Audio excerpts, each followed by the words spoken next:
Parece que o mundo esqueceu os efeitos perversos da inflação, principalmente nos mais pobres. Ou seja, o melhor programa que existe para os mais pobres é ter inflação baixa, porque a inflação baixa você mantém o poder aquisitivo daqueles que não conseguem proteger o dinheiro. O mundo esqueceu essa lição e voltou a acreditar nos anos 60, 70, que colocava o pé e achava que a inflação era uma coisa boa? A gente tem que pensar que a gente, no mundo emergente, tem uma realidade um pouco diferente.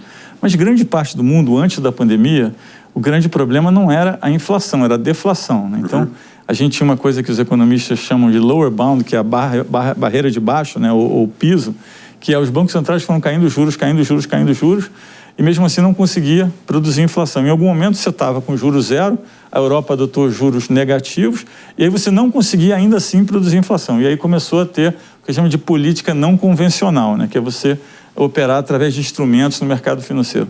Então a gente tem uma geração que viveu alguns anos dizendo, olha, a inflação nunca mais vai subir, a gente precisa fazer alguma coisa para a inflação subir, porque a deflação também não é boa para a economia, né? Obviamente o mundo emergente tinha vivia um momento distinto. E aí a gente veio a pandemia, veio um estímulo muito grande. Vamos pensar que o mundo gastou mais ou menos 20% do PIB, né, num período de 18 meses. Nossa. Para você ter uma ideia, isso foi 4 vezes maior do que a crise de 2008. Então, no final das contas, tem umas transferências de renda muito grandes para as pessoas, e aí veio a inflação, tem alguns outros fatores, como algumas crises geopolíticas, mas no final veio a inflação. Hoje ainda tem grande parte dos economistas que dizem, olha, como estruturalmente a gente tinha, vamos dizer assim, uma demografia, uma produtividade, um padrão de consumo que estava levando a uma deflação, em algum momento a gente vai voltar para esse mundo. Isso, né, quando a inflação subiu, muita gente falava, não, é temporária, né? Os padrões desinflacionários no mundo desenvolvido ainda não existem. O que a gente viu é que ela não foi tão temporária assim, por várias razões, a gente precisaria aqui de algumas horas para debater, e aí isso fez com que as pessoas, né, começassem a reconsiderar esse quadro inflacionário, né, vamos dizer assim, no médio prazo. E a gente vê que a taxa de juros americana, ela caiu, mas não caiu muito, né? Então, eu acho que no final das contas a gente tem que pensar o seguinte, fazer um exercício simples. 2/3 da dívida do mundo é Japão, mais Europa, mais Estados Unidos. Da dívida soberana, da dívida de países, né? Então, se 2/3 da dívida do mundo aumentou 20% do PIB na pandemia, você pegou um pedaço que já era grande da dívida mundial e foram grupos, vamos dizer assim, geográficos que gastaram muito. Então, você ainda adicionou 20% disso. Só que a gente precisa lembrar o seguinte, antes da pandemia, os juros era perto de zero. Então, o custo de rolar essa dívida era muito baixinho. Na média, entre esses 3 grupos, era 1,1%. Então, não só nós aumentamos muito a dívida, como a gente saiu de um custo de servir a dívida de 1,1 para uma coisa perto de 3,3, 3,4. Multiplicou por 3, né? Então, assim, a gente tem hoje, né, uma rolagem de dívida do mundo desenvolvido que suga muita liquidez, né? Porque é uma dívida maior, custa mais caro, e isso começa a afetar os mercados. Isso faz com que os países emergentes, os países de renda mais baixa, que a gente chama low income countries, que são os países mais pobres, alguns países na África, a gente tem que fazer um dever de casa mais bem feito ainda, porque a gente não tem a liquidez de abundância que existia, a abundância de liquidez que existia no passado. Isso faz com que o Brasil tenha que fazer um dever fiscal melhor ainda. Isso estimula os rentistas do mundo a viver praticamente... Para que eu vou investir se começa a ter uma remuneração, por exemplo, em treasury americano, em dólar alto? Para que eu vou arriscar investir? Isso pode inibir o investimento e principalmente em mercados emergentes como o Brasil? Na verdade, o principal, do outro lado de um rentista sempre tem um governo que pediu muito dinheiro emprestado e que não fez, né, investimentos eficientes, porque se tivesse feito, você teria tido um aumento de produtividade e você não teria uma relação, vamos dizer assim, tão danosa. Então, eu acho que no final das contas, né, o rentista é alguém que tem algum dinheiro, que fez, né, que gerou alguma riqueza e que está financiando o governo. E a taxa é alta porque o governo está muito endividado, então o rentista, para aceitar financiar aquele governo, ele cobra mais caro.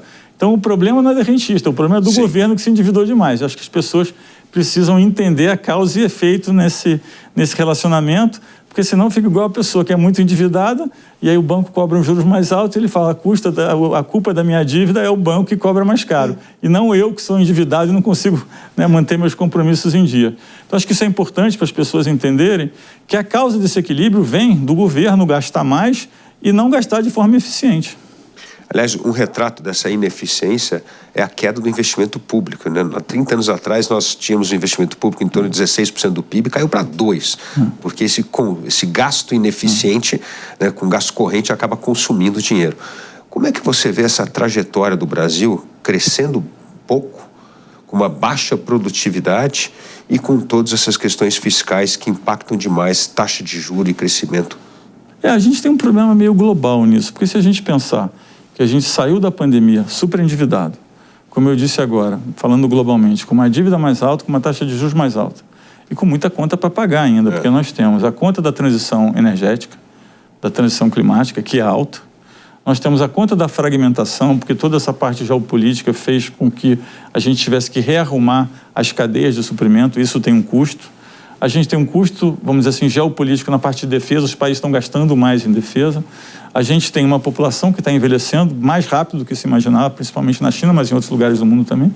Então a gente tem uma situação onde a gente está endividado, gastou muito e ainda tem muita conta para pagar. Então agora é importante entender que alguns programas que foram feitos durante a pandemia precisa ter um mecanismo de saída. Eu me lembro os debates durante a pandemia que tinha uma definição que foi cunhada pelo presidente do Banco Central da França, né, o François, que ele dizia, não, programas de incentivo tem que ser programas de 3T, que ele chamava, que era Target, Tailor e Temporary, ou seja, tinha que ser temporário, tinha que ser sob medida e direcionado. Se a gente olhar passado a pandemia, não foi temporário, em grande parte não conseguiu também ser direcionado e nem sob medida. Então, assim, no final das contas, nós fizemos muitos programas, globalmente falando, que acabaram virando programas permanentes, né? E que hoje a gente precisa ter algum mecanismo de saída para poder fazer com que o mundo volte, né, a ter, vamos dizer, uma eficiência maior. Porque o outro lado dessa moeda é que nós não ganhamos produtividade. Com exceção dos Estados Unidos, o mundo vem perdendo produtividade. A Europa vem perdendo, a América Latina vem perdendo. A Ásia é um pouco mais misto, mas assim, então a gente tem essa dinâmica para frente e o Brasil está muito parecido com isso. O Brasil é um país que se endividou mais, que tirando o setor agrícola tem produtividade cadente, né, produtividade negativa, e a gente precisa hoje achar uma forma, né, de fazer com que a gente cresça com eficiência, e eu acho que essa forma ela vem mais vamos dizer, através do mundo privado do que do público. Agora, tem um desafio importante, essa dívida alta, a dívida pública alta, com taxa de juro alta, que então carregar essa dívida está mais caro. Segundo ponto que você trouxe aqui, demografia mudando radicalmente, população envelhecendo. E terceiro, a criação de um Estado assistencial que foi muito útil após a Segunda Guerra Mundial, mas hoje com essa demografia causa enorme problema em manter esse custeio, esses benefícios.